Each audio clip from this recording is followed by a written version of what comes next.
Bismillahirrahmanirrahim. Assalamualaikum warahmatullahi wabarakatuh.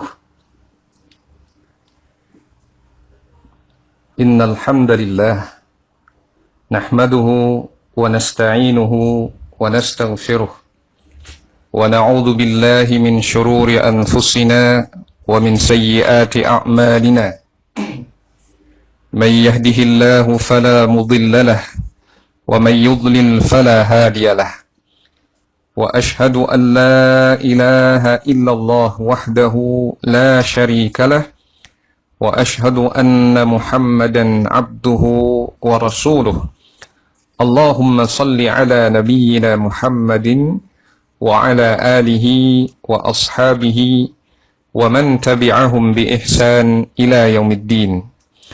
قال الله تعالى في كتابه الكريم: يا أيها الذين آمنوا اتقوا الله حق تقاته ولا تموتن إلا وأنتم مسلمون.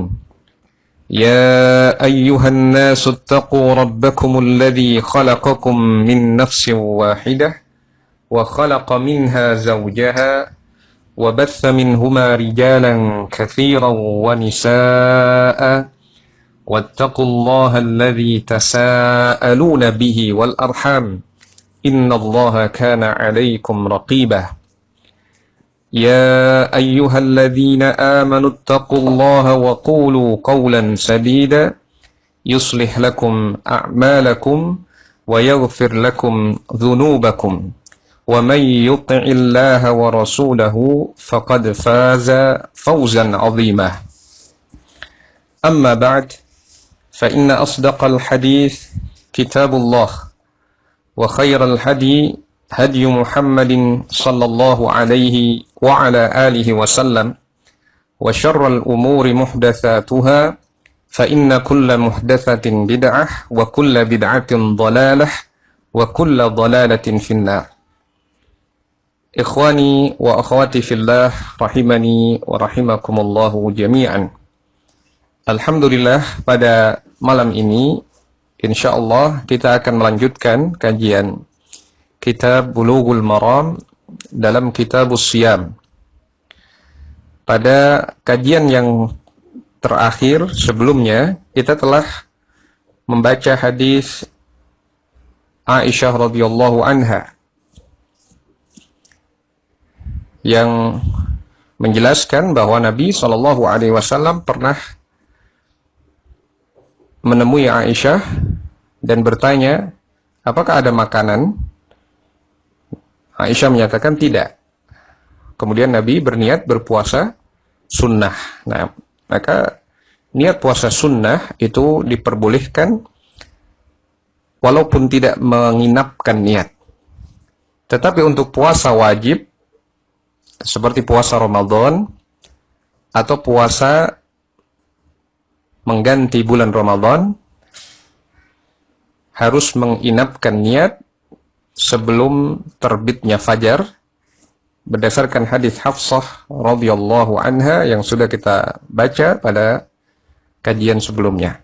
Nah, kita masuk pada hadis berikutnya, hadis tentang dianjurkannya menyegerakan berbuka puasa.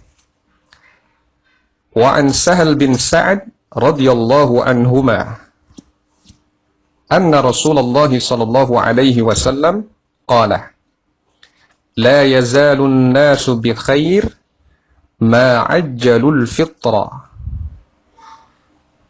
Wa an Sahal bin Sa'ad, dari Sahal bin Sa'ad, semoga Allah meridai keduanya, anna Rasulullah sallallahu alaihi wasallam qala, bahwasanya Rasulullah sallallahu alaihi wasallam bersabda, la yazalun nasu bi khair, senantiasa manusia berada dalam kebaikan, ma ajjalul fitra, selama mereka menyegerakan berbuka.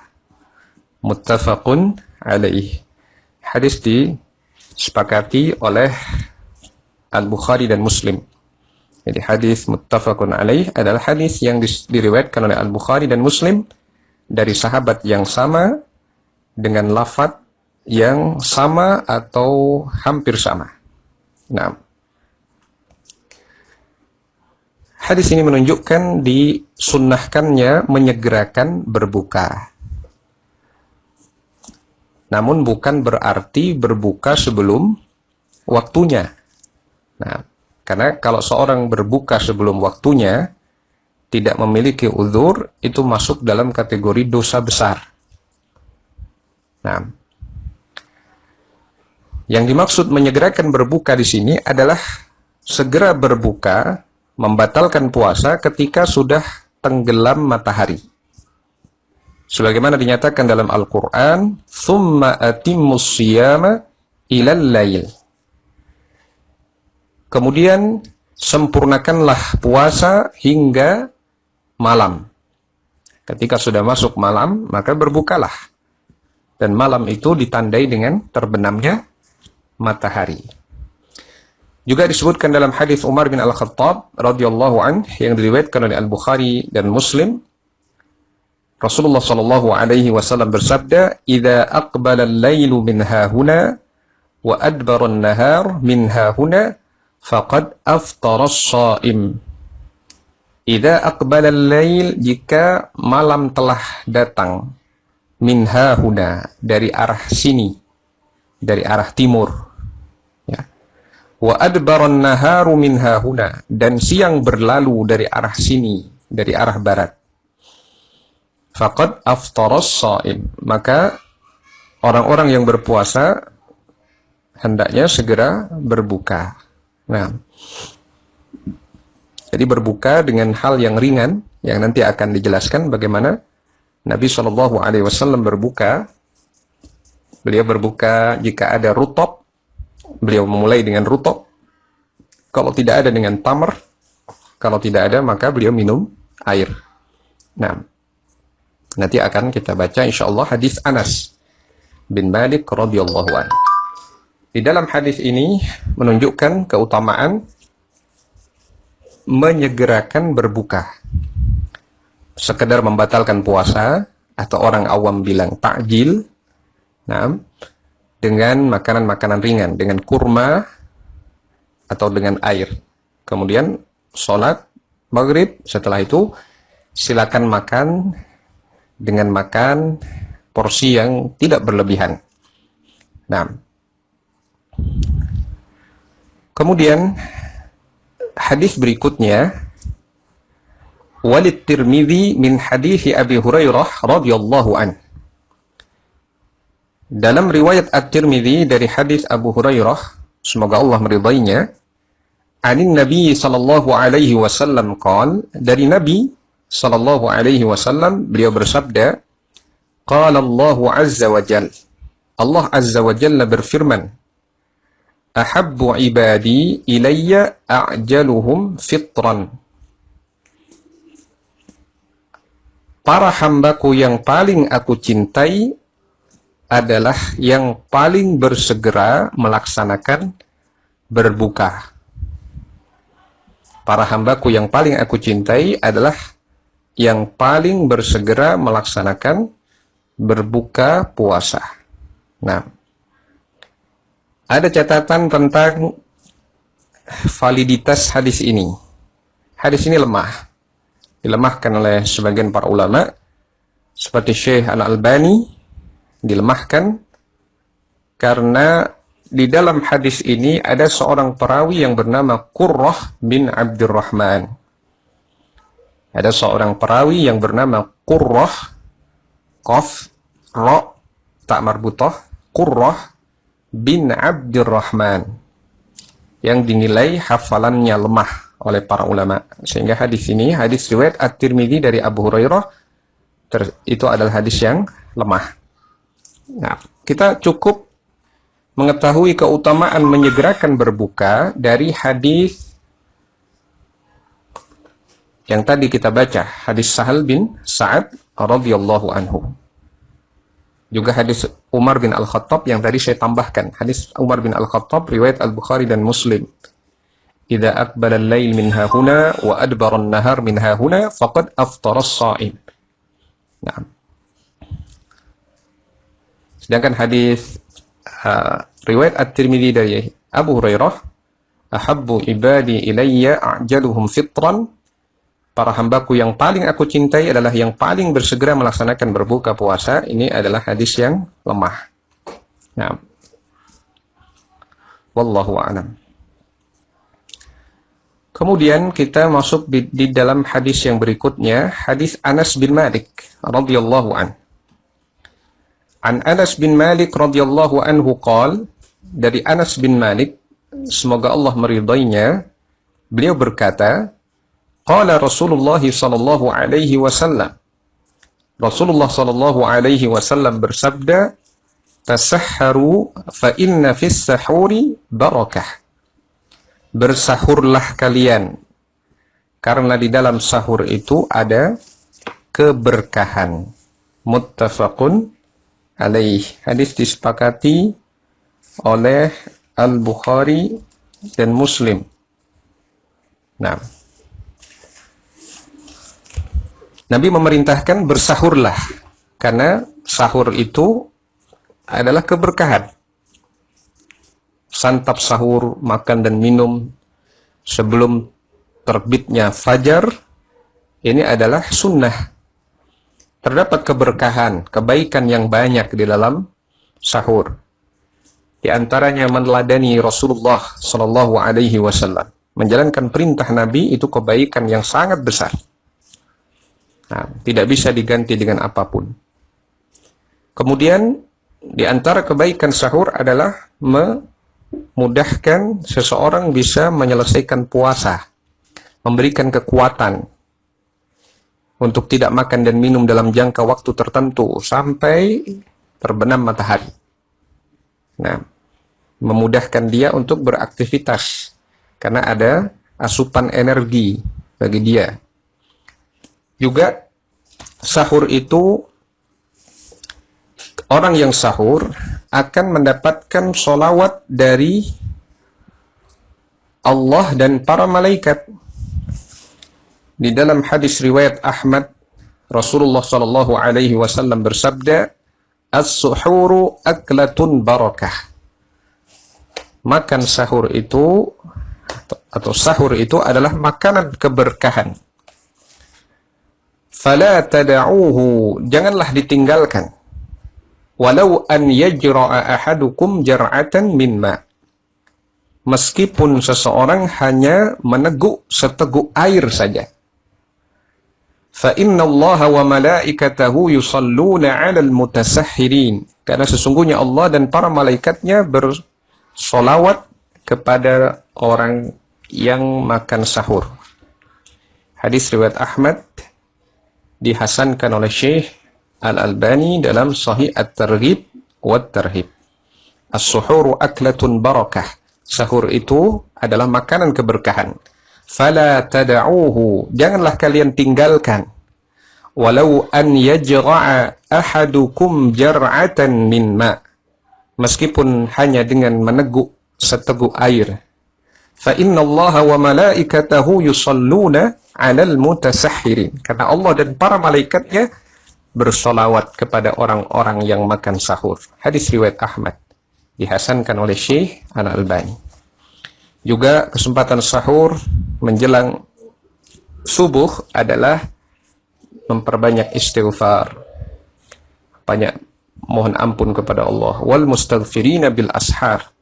Allah memuji orang-orang yang beristighfar di waktu sahur. Juga dengan sahur dalam kondisi normal, ya, akan memudahkan seorang untuk melakukan sholat, mungkin sebelum sahur sholat malam, ya. Kalau dia tidak melakukan sholat malam di awal malam, mungkin menjelang sahur, atau juga yang akan membuat dia mendapat keberkahan adalah memudahkan untuk sholat berjamaah subuh. Nah, ini diantara keberkahan. Kalau kita di masa-masa saat ini, di masa pandemi corona, tidak memungkinkan untuk sholat di masjid, berjamaah di masjid, maka berjamaahlah di rumah dengan keluarga kita. Nah, Karena sesungguhnya sholat berjamaah subuh itu keutamaannya adalah seperti melakukan sholat malam separuh malam, setengah malam. Seperti dalam hadis Utsman bin Affan radhiyallahu anhu. Sholat Isya berjamaah itu keutamaannya seperti qiyamul lail setengah malam. Kemudian jika disambung dengan sholat subuh juga berjamaah, itu adalah seperti sholat qiyamul lail separuh malam. Sehingga kalau Isya berjamaah, subuh berjamaah, ini seperti menghidupkan seluruh malam dengan qiyamul lail. Nah, kemudian kita masuk pada hadis berikutnya, wa an Salman bin Amir ad-Dabbi radhiyallahu anhu. Dari Salman bin Amir ad-Dabbi, semoga Allah meridainya, anin Nabi sallallahu alaihi wasallam qala, dari Nabi sallallahu alaihi wasallam beliau bersabda, idza aftara ahadukum falyuftir ala tamrin. Jika salah seorang dari kalian berbuka, hendaknya berbuka dengan kurma. Fa in lam yajid falyuftir ala ma. Kalau dia tidak punya kurma, hendaknya dia berbuka dengan air. Fa innahu tahurun, karena air itu suci. Jika salah seorang dari kalian berbuka, hendaknya berbuka dengan kurma. Karena fa in lam yajid, kalau dia tidak memilikinya, tidak ada yang kurma yang ditemukannya, falyuftir ala ma, hendaknya dia berbuka dengan air, fa innahu tahur, karena air itu suci. Rawahul khamsah wa sahhahahu Ibnu Khuzaimah wa Ibnu Hibban wal Hakim. Diriwayatkan oleh imam yang 5, disahihkan oleh Ibnu Khuzaimah, Ibnu Hibban dan Al-Hakim. Ibnu Khuzaimah, Ibnu Hibban dan Al-Hakim termasuk ulama yang terlalu bermudah-mudahan di dalam mensahihkan hadis. Hadis ini dinilai lemah oleh sebagian ulama karena di dalam sanadnya terdapat mata rantai sanadnya adalah dari Hafsah binti Sirin, dari Ar-Rabab, dari Salman bin Amir ad-Dabbi. Dari Hafsah binti Sirin, dari Ar-Rabab, dari Salman bin Amir ad-Dabbi. Permasalahannya ada pada perawi yang bernama Ar-Rabab. Ar-Rabab ini majhul, tidak dikenal. Nah, tidak ada seorang ulama pun yang mensikohkannya, kecuali hanya Ibnu Hibban. Dan Ibnu Hibban dikenal sebagai ulama yang bermudah-mudahan di dalam mensikohkan seseorang yang ulama lain tidak ada yang mensikohkan. Nah, jadi Ar-Rabab ini tidak ada ulama lain yang mensikohkan kecuali Ibnu Hibban, dan itu dinilai sebagai perawi yang majhul, tidak dikenal. Jadi dari sisi lafaz, jangan kita membaca hadis ini kemudian menisbatkan kepada Rasulullah SAW. Kita tidak boleh menyebutkan sebuah hadis yang dhaif kecuali dengan menjelaskan kelemahan hadis tersebut. Namun secara makna, dari sisi perbuatan Nabi SAW, memang beliau berbuka kalau tidak, yang pertama adalah dengan ar-rutab, kurma yang masih basah. Kita pernah mengkaji dan menampilkan gambar di slide tentang ar-rutab. Ya. Kalau tidak ada rutab, Nabi berbuka dengan kurma, at-tamr. Kalau tidak ada kurma, maka beliau minum air. Ini berdasarkan hadis yang sahih. An Anas bin Malik radhiyallahu anhu qala, kana an-nabiy sallallahu alaihi wasallam yuftiru qabla an yusalliya ala rutabat. Nabi sallallahu alaihi wasallam berbuka sebelum salat dengan memakan rutab. Fa in lam takun rutabat fatumairat. Kalau tidak ada rutab, maka dengan kurma. Fa in lam takun tumairat hasawatin min ma'in. Maka beliau meminum beberapa teguk air. An Anas bin Malik, dari Anas bin Malik, qala, beliau berkata, kana Nabi sallallahu alaihi wasallam, Nabi sallallahu alaihi wasallam yuftiru qabla an yusalliyah. Beliau berbuka sebelum salat. Sebelum salat maghrib beliau berbuka ringan terlebih dahulu. Ala rutabat, beliau makan rutab. Fa in lam takun rutabat, kalau tidak ada rutab, fatumairat, maka dengan kurma. Fa in lam takun tumairatun hasawatin min ma. Kalau tidak ada kurma, maka beliau meminum beberapa teguk air. Hadis riwayat Abu Dawud, ya, dan yang lainnya disahihkan oleh Al-Hakim dan Syekh Al-Albani. Nah, hadis riwayat Abu Dawud dan yang lainnya disahihkan oleh Al-Hakim dan Syekh Al-Albani. Jadi ketika kita sudah berada di waktu berbuka, disunahkan untuk menyegerakan berbuka. Kita berbuka dengan yang ringan, dengan kurma terlebih dahulu. Biasanya rutab agak sulit, ya. Yang banyak kurma, tamr, dengan kurma. Dahulukan kurma, setelah itu mau minum air, silakan. Mau ditambah yang lain, mau kolak kalau ada, mau pisang jika ada, silakan dengan makanan-makanan yang lain. Nah, tapi jangan sampai makan berat terlebih dahulu. Kecuali dalam kondisi tertentu, mungkin seseorang sangat lapar sekali. Yang kalau dia setelah minum air dan cuma makan kurma, 3 kurma, dia merasa tidak konsentrasi. Dia sudah pusing ini. Tidak konsentrasi untuk sholat. Dan dia yakin ini karena lapar yang sangat. Maka silakan makan terlebih dahulu. Karena dalam kondisi seperti itu justru makruh dia mendahulukan sholat kalau dia sangat lapar ingin makan. Berdasarkan hadis Nabi sallallahu alaihi wasallam, la salata bihadratit ta'am wa la huwa yudafi'uhul akhbathan. Tidak ada sholat bagi orang yang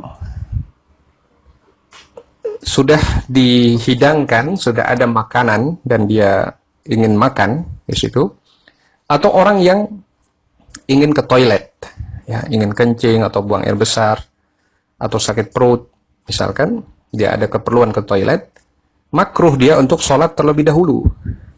Selesaikan dulu keperluannya. Kalau itu lapar, maka makan terlebih dahulu.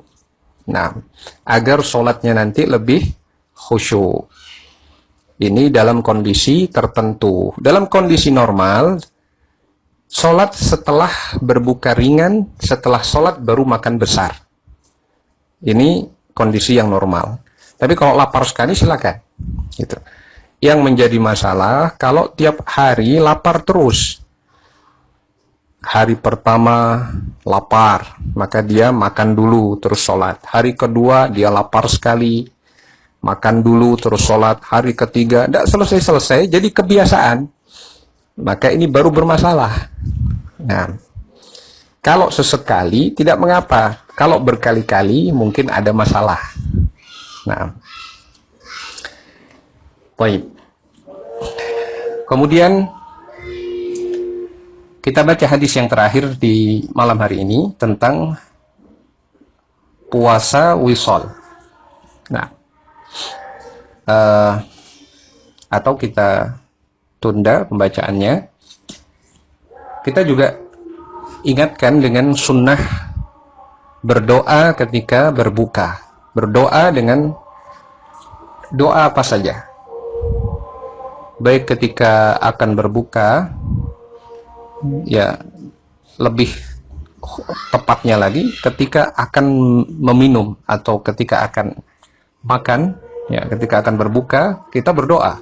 Doa mohon ampunan kepada Allah, doa mohon kebaikan, doa agar kaum muslimin diberi keselamatan, doa agar saudara-saudara kita mendapatkan hidayah dan petunjuk, doa agar pandemi corona segera diangkat wabah ini, dari seluruh penjuru bumi misalkan, doa. Karena di saat berbuka puasa itu adalah saat-saat doa mustajab. Nah, baik. Nah, mungkin sampai di sini kajian kita, karena mungkin kurang beberapa menit lagi sudah masuk waktu sholat isya. Nah,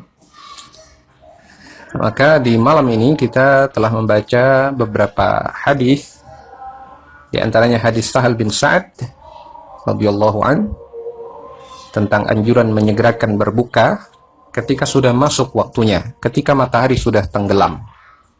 Kemudian kita juga baca hadis At-Tirmidzi riwayat Abu Hurairah, dari Abu Hurairah, dan itu hadis yang lemah menurut penilaian sebagian ulama. Kemudian hadis Anas bin Malik, anjuran Nabi untuk bersahur, karena sahur itu adalah berkah. Nah, berkah itu artinya banyak kebaikan dan menetap kebaikan itu, berlimpah kebaikan. Ada kebaikan yang kita ketahui dan mungkin lebih banyak lagi yang tidak kita ketahui. Hanya Allah saja yang tahu. Yang kita ketahui dan kita yakini adalah pada sahur itu terdapat kebaikan yang banyak, karena Nabi menyatakan barakah, keberkahan. Kemudian juga hadis Salman bin Amir Ad-Dabbi. Hadis ini lemah, karena ada perawi bernama Ar-Rabab yang majhul, tidak dikenal.